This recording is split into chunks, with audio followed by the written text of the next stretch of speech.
Hello everyone, welcome to the A Bobby Education 9 YouTube channel.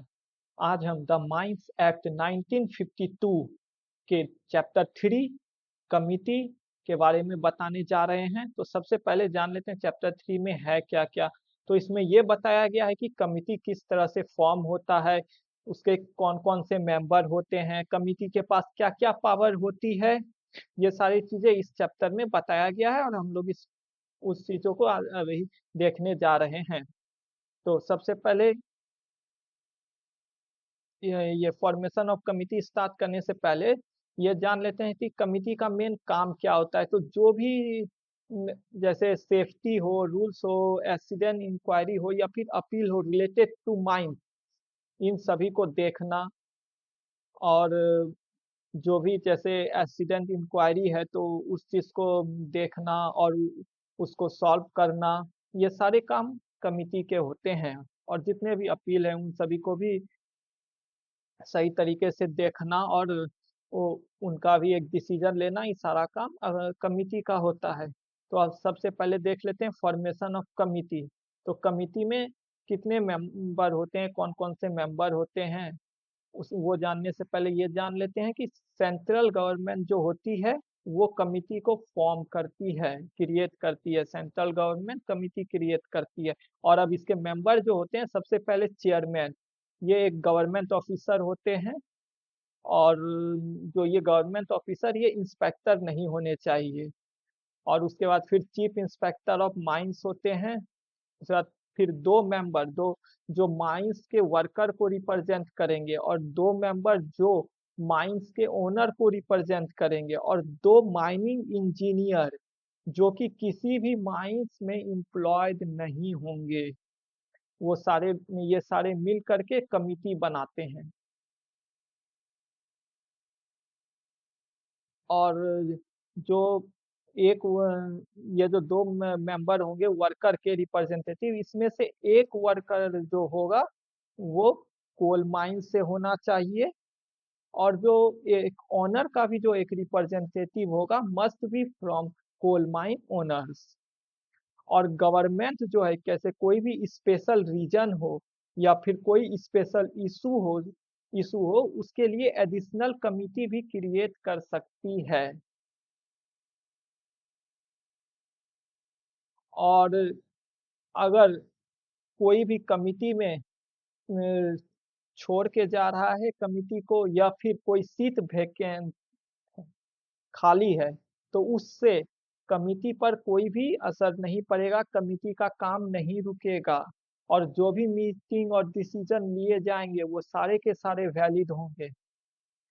और अब इसके बाद फंक्शन ऑफ कमिटी जान लेते हैं, क्या क्या फंक्शन है कमिटी के। तो कमिटी के तीन मेजर ड्यूटीज होते हैं। सबसे पहला मेक रिकमेंडेशन।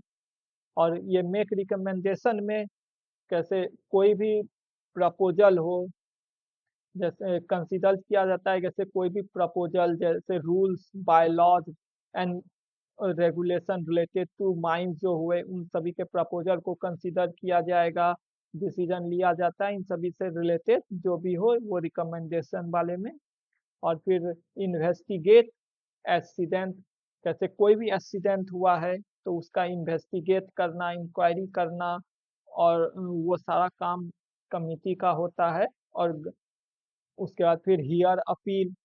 तो जैसे अगर किसी भी वर्कर को या किसी को भी कोई प्रॉब्लम है या दिक्कत है, कोई भी नोटिस या ऑर्डर आया हुआ है माइंस एक्ट के अंदर, और प्रॉब्लम हो रहा है, दिक्कत हो रहा है, तो वो कमिटी के पास अपील कर सकता है इससे रिलेटेड भी।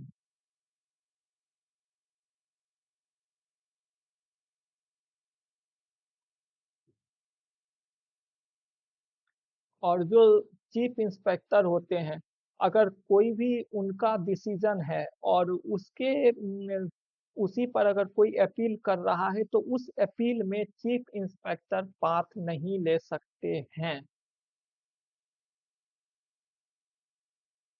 और अब पावर ऑफ कमिटी, कमिटी के क्या क्या पावर्स होते हैं।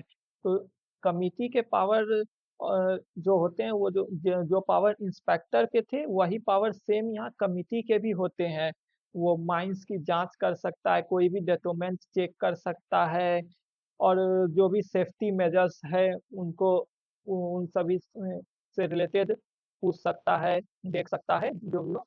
और लेकिन इसके अलावा भी और भी कुछ कमिटी के पास पावर होते हैं, जैसे सिविल कोर्ट पावर, और इसके तहत उनके पास ये सारे पावर होते हैं, जैसे calling people to attend and testify, asking for document and taking evidence on oath. और ये जितने भी ये पावर हैं, ये सारे के सारे हेल्प करते हैं कमिटी को, कोई भी जैसे कोई एक्सीडेंट हो, या फिर कोई भी जैसे एक्सीडेंट हो तो उसको प्रॉपरली इन्वेस्टिगेट करने के लिए, या कोई भी अपील हो तो उसको भी सही तरीके से, उस पर सही डिसीजन लेने के लिए, उसकी सही तरीके से उस पर इन्वेस्टिगेट करे और सही डिसीजन ले। इन सभी के लिए ये इन सभी पावर का होना कमिटी के पास जरूरी है। कमिटी को ये सारे पावर हेल्प करते हैं ये प्रॉपरली इन्वेस्टिगेट करने में। और अब उसके बाद है रिकवरिंग एक्सपेंसेस। तो अगर जैसे माइंस में कोई भी एक्सीडेंट होता है और उस पे कोई भी इंक्वायरी बैठ रही है, कमिटी कोई भी इंक्वायरी कंडक्ट करेगी, तो उसमें जो भी एक्सपेंसेस होगा वो माइंस के ओनर या फिर एजेंट पे करेंगे। और अगर विदिन 6 वीक पे नहीं किया गया तो फिर जो भी जैसे मूवेबल प्रॉपर्टी होंगे उसे सीज करके बेचा जा सकता है, वो ये अमाउंट रिकवर करने के लिए by the magistrate. Thank you. और अब ये चैप्टर 3 द माइंस एक्ट 1952 का यहाँ पर खत्म होता है।